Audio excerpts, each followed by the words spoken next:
Welcome everyone, I'm Dale and this is Cinema Historia. A business tycoon, a spoiled son, and a rescuing fishing schooner. This week we're going back to 1937 for an adventure drama called Captain's Courageous, starring Freddie Bartholomew, Spencer Tracy, Lionel Barrymore, and Melvyn Douglas. And this is directed by Victor Fleming. So where does our story begin this week? Well, our story begins at a private boarding school in the early 1920s. Harvey Shane, played by Freddie Bartholomew, is the spoiled son of American business tycoon Frank Burton Shane, played by Melvyn Douglas. After trying to blackmail his schoolmates to try to get into the Buffalo Club and trying to ace a history exam with a $50 bribe, Harvey is suspended from Green Hill School for bad behavior. With this upsetting news, his father, thinking Harvey needs more discipline, takes him on a business trip to Europe, traveling there by a transatlantic steamship. Causing a disturbance once more, Harvey accidentally falls overboard while en route to the Grand Banks of Newfoundland. He is rescued by a Portuguese-American fisherman, Manuel Fidelo, played by Spencer Tracy, and taken aboard the fishing schooner named We're Here from Gloucester, Massachusetts. Wanting to go back to the steamship, Harvey is shocked when the schooner's captain, Disco Troop, played by Lionel Barrymore, says they intend on fishing in the Atlantic for 3 more months. Harvey fails to persuade the captain to take him back to New York, nor can he convince him of his wealth. Captain Troop offers Harvey temporary employment, though, at $3 a month as a crew member until they return to port. Not getting along with the crew, hating the food, and not wanting to do real work, a reluctant Harvey eventually accepts. Meanwhile, We're Here fills with the fish they catch as they compete against their rival schooner, the Jenny Cushman. With being befriended by Captain Troop's son Dan, Manuel becomes the sole remaining friend as Harvey starts becoming accustomed to the demanding fishing lifestyle. So, does a fishing contest cause Harvey to pull one more prank? Does a seafaring adventure begin turning a boy into a man? Or does an accident during a schooner race back to Massachusetts change the direction of our story? Based on the 1897 novel Captain's Courageous by Rudyard Kipling, Kipling was an English novelist, short story writer, poet, and journalist that was born in British India, which inspired much of his work.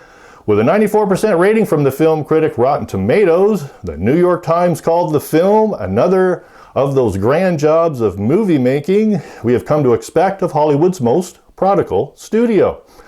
And the New Yorker called it as rich a film as you will see.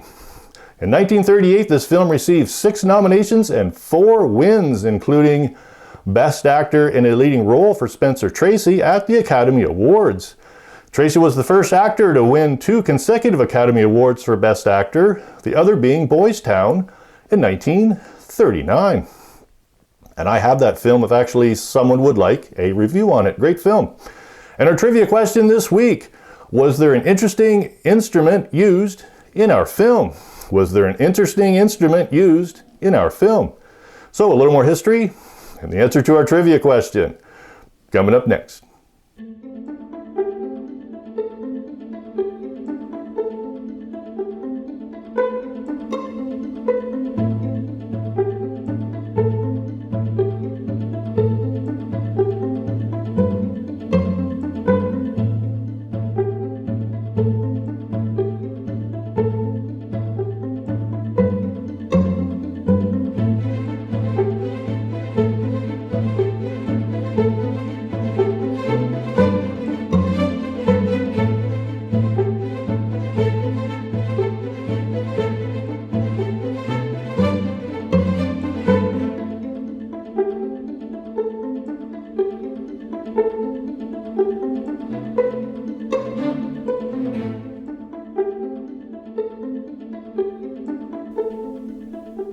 The Canadian fishing and racing schooner Blue Nose was used for full view shots of the ship during the filming process, making it the subject of this week's history.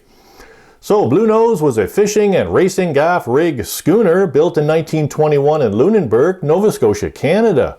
A celebrated racing ship and fishing vessel, Blue Nose, under the command of Angus Walters, became a provincial icon for Nova Scotia and an important Canadian symbol in the 1930s.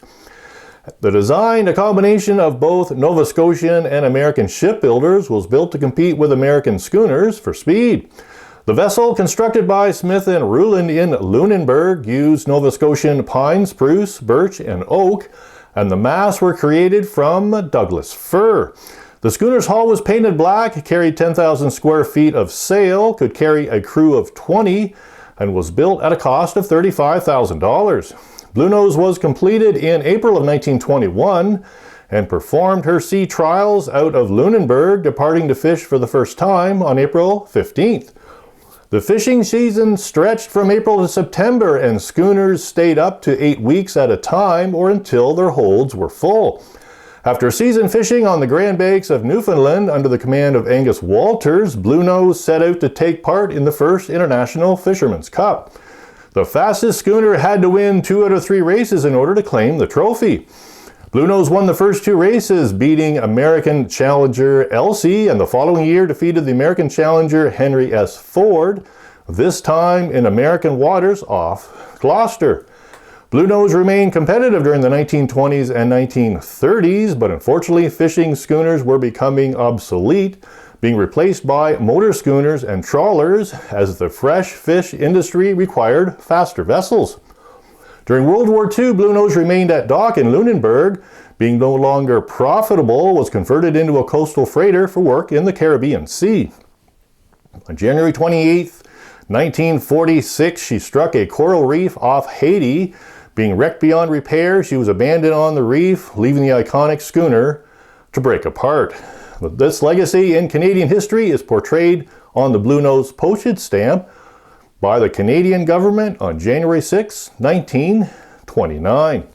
And this model of the Bluenose comes courtesy of the Reed and Green used bookstore in Brighton, Ontario, Canada. If you're heading east of Toronto, take the time to make a stop at Reed and Green Books. You can find them on Facebook, and a big thank you goes out to them for helping me out with this video. And the answer to our trivia question this week: was there an interesting instrument used in our film? Yes, and it was a musical instrument. The instrument played by Spencer Tracy's character Manuel while singing is a hurdy-gurdy. The hurdy-gurdy is a string instrument that produces sound by a hand crank turned rosined wheel rubbing against the strings. The wheel functions much like a violin bow, and single notes played on the instrument sound similar to those of a violin. Originated in France in the Middle Ages, the original hurdy-gurdies were enormous and required 2 people to play them. Very interesting, and it sounds really neat in this movie. I'd like to give a big thank you to all my new subscribers this week, and to everyone else tuning in and spending the time on my channel out of their busy week. Thanks for watching, everyone, and I hope to see you back next week.